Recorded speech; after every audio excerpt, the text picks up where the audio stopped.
Bonn, Germany, China has filled some of the void on climate change leadership left by U.S.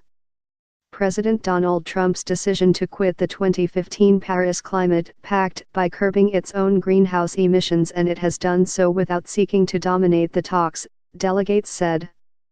Some nations had expected Beijing would be more active in making proposals at the November 6-17 talks among almost 200 nations to push its views that the rich should be doing far more to cut greenhouse gas emissions and to provide finance to poorer nations.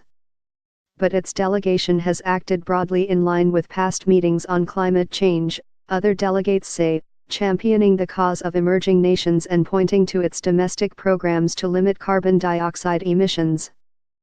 They were rather quiet in the meetings, one senior European negotiator said at the talks. Their focus is very much on action at home. China has been pretty much the same as always, echoed Ian Fry, who represents the Pacific island of Tuvalu. I don't think they tried to fill the space left by the U.S.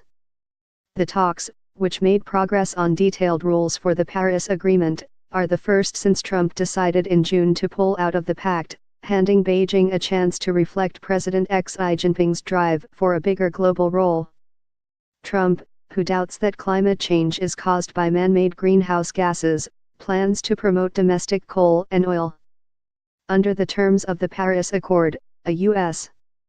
pullout will take until 2020. Hans-Joachim Schellnhuber, director of the Potsdam Institute for Climate Impacts, said China has to work out how to balance its need for more fossil fuel energy to fuel economic growth with conflicting demands to curb air pollution and climate change. I don't think they were in a position to make bold claims in Bonn, he said. The Paris Agreement seeks to cut emissions to limit a rise in temperatures to avert heat waves, floods, storms, and rising sea levels.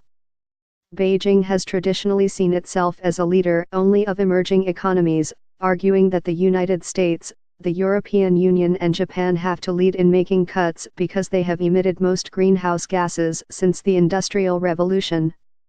Still, the basic design of the Paris Agreement was hammered out by U.S. President Barack Obama and Xi in 2015. With Washington leaving, many predicted clear Chinese leadership. Largely rhetorical, I've heard that point, about China taking over. I think it's largely rhetorical, said George David Banks, a Trump advisor on energy and the environment attending the Bonn talks. He noted that China's goal under the Paris Agreement was to peak its carbon dioxide emissions by 2030. Is that leadership in climate mitigation? At the same time, the United States continues to reduce its emissions. We have been a global leader, he said. It's about actions, not words. U.S. emissions peaked about a decade ago, but Trump opposes Obama's pledge to cut them by between 26 and 28% by 2025 from 2005 levels, saying it would harm U.S. competitiveness. China says it needs to use more energy to lift living standards for its 1.3 billion population and still places the burden squarely on the rich to cut emissions. Before 2020, we hope developed countries can implement the consensus we have reached in the past, said Xie Zhenhua, China's lead climate official at the talks.